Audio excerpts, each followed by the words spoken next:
Pagod ang itsura. Pagod ang itsura. Happy Saturday. Ayan, kakatapos lang ulit ng gawain. Discarding malupit. Diba kadiskarte ulit ang gagawin. Ginawa ni Nanay 19. So, ayan. Wash and wear ang ating kortina. Kakalaba lang. Tapos natuyo na. Pinabit ulit.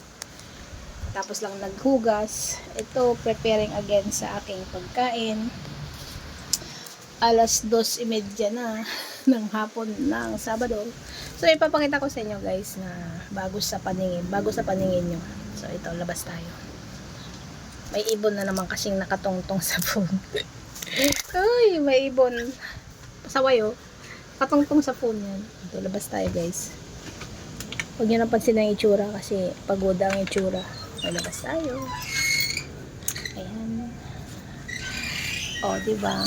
Yung sabi ko kahapon na lagyan ko ng sun shield. Iyan na siya.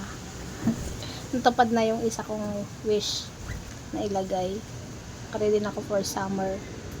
Ako nahilo ah. Nahilo ako dun ah. Tapos, ayan. Ayan ang ating look sa ating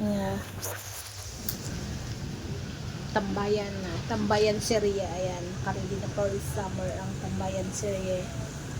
Ganyan siya. Itong harapan natin. Oh, ito ako. Ito naman ang bakuran natin. Ayan, tapos na ako naglaba. Done washing. Ayan. Ito tayo sa silong. Sun shield daw tawag yan. Then, ito ang aking mga nilabahan. Madami-dami din. At syempre, nagkabit ako ng panibagong anong tawag yan? Panibagong sampayan kasi natabon. Ay, kinabit ko din pa yung sampayan na to.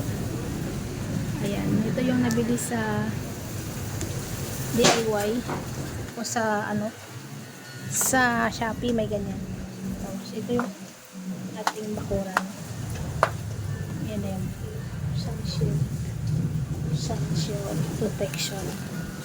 Whee!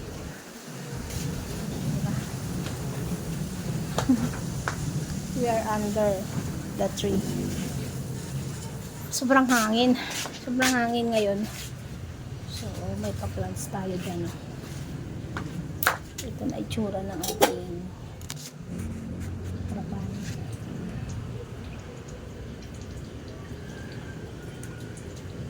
May palaka. Ayan. Papasok na tayo guys. Parang naihiro na naman ako.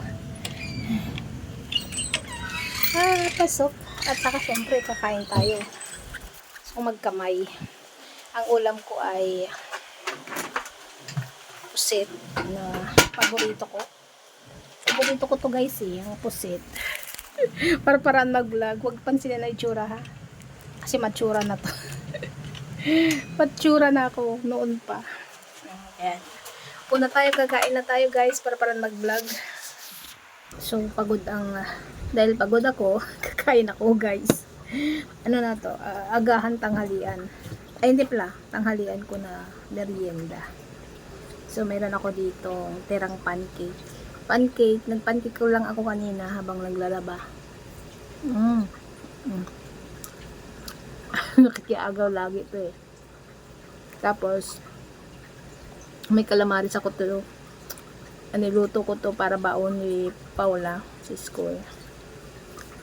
Hanggang, kasi siya ngayon? Hanggang 7. So, niluto ko to. So, itong ulam natin ngayon. Paborito, ang pusit. Siyempre, kailangan ko ng kanin.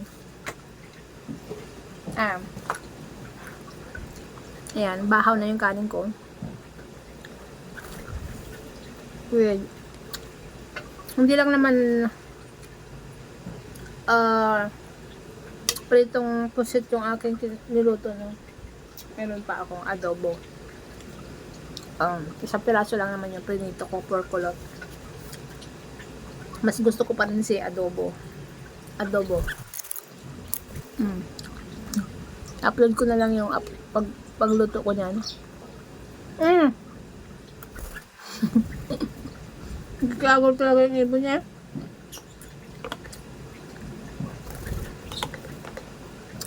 Mas bet ko magkamay. Ito siya guys. Oh. Adobo. Wow. Ulam pa namin to hanggang mamaya. So, ganun nga guys. Pagpagod kakain talaga ng madami. At after nito, pahinga. Tapos ko naman na lahat ang gawain ko. Tapos mamaya magsiling kayo sa fire. Maya na yun. So, musta kayong lahat guys?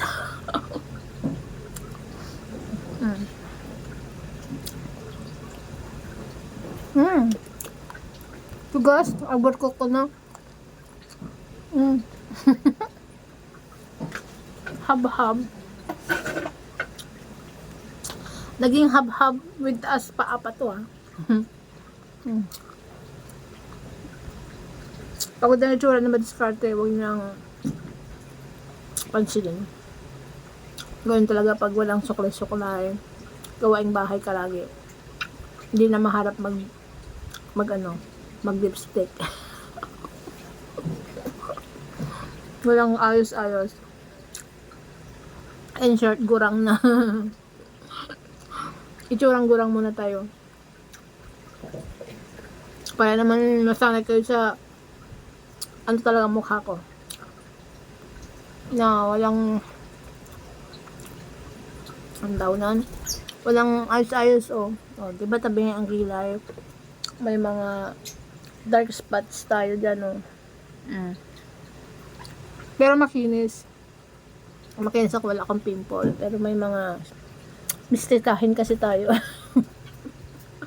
Mistikahin. May mga dark spots. Parang ano lang. Parang uncurtis lang. Maraming sa mukha. Pekas kumbaga.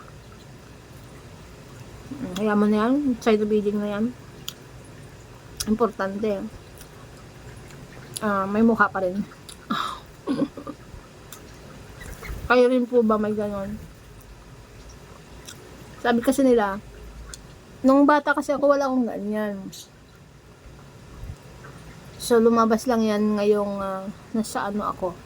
45 yata. 45 o 46 ganon. Lumabas lang yan. Pero wala akong rejuvenating kasi sabi nila makukuha daw sa rejuvenating yan sa mga nilalagay sa mukha. Wala naman akong ganon. Na something na kinukuskus sa mukha basta mayroon akong ganito guys sorry kilikili. Ayan. Tapos moisturizer. Ilang naman ang aking nilalagay sa face. Nung kabataan ko siguro meron maarte tayo. Pero ngayon limitado na yung pagpaganda guys. Ang mahalaga lang sa akin are lipstick. Ito. Lipstick. At saka kilay. Or blush. Yun lang. 3 lang. Kilay, blush on, saka lipstick. 3 lang ang mahalaga sa buhay ko ngayon. Sa pampaganda Sa pampaganda. At sa accessories naman, mayroon akong relo. Either 2 singsing lang tsaka kwintas. Yung kwintas bihira din pag lumalabas lang. Pero fake lang yan. Mga ano lang yan, accessories nga lang.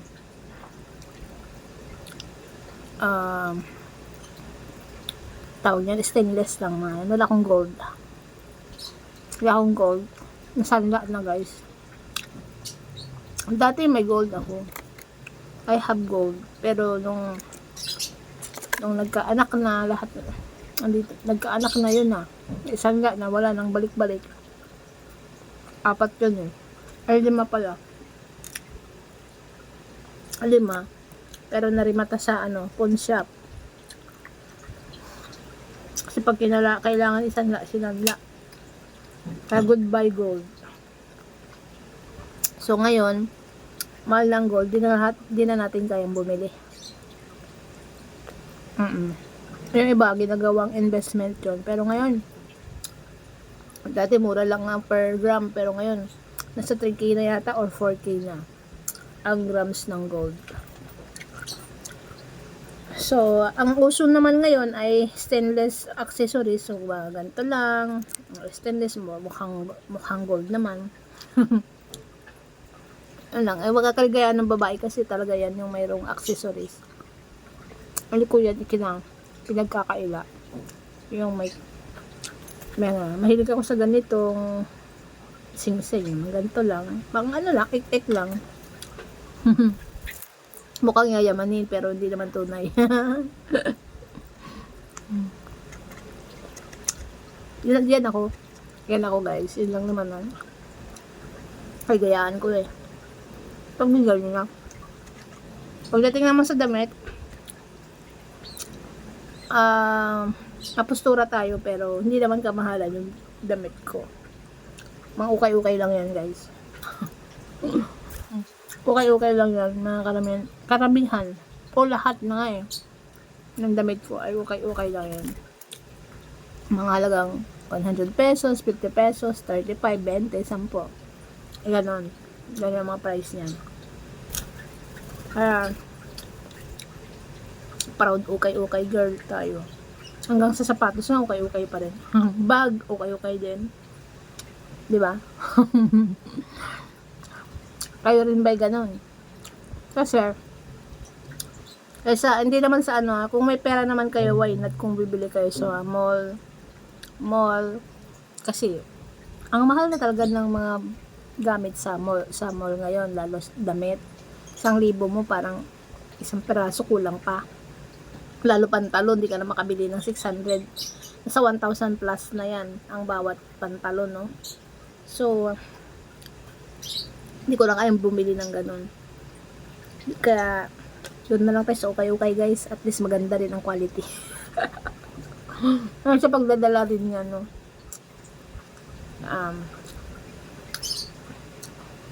Pinapakita ko na ang tutong ako. Binubulgay ko na.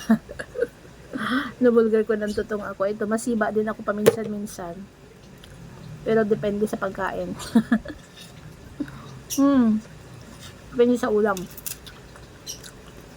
Pero gulay is life pa rin.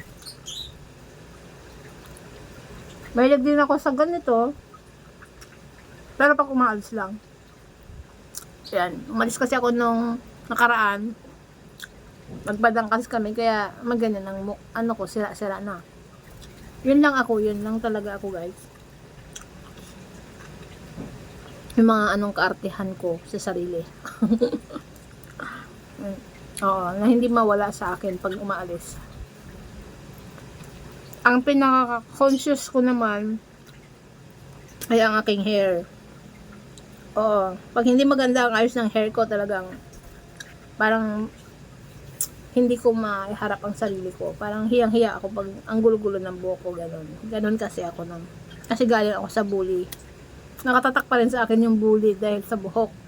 Kaya every time na magulo ang buhok ko guys, ay naaburido na. Kaya laging gusto ko finifix ang hair. Kasi may kwento yan. Kung bakit nakatatak sa akin yung bully na yon about sa hair. Nakwento ko naman na yata yan sa live. Ang mga hindi nakakaalam, nakwento ko na yan about sa hair talaga. Kaya napaka-conscious ko pagdating sa buhok. Eh ngayon nga lang conscious na ako kasi bumalik na yung kulot. Wala tayong pampaayos ng hair. Yun lang naman si Akets. Yun lang naman ako. Naikwento ko lang. Ayun lang guys. Wala na akong kanin. Papakin ko na lang to. So, maraming salamat sa panonood.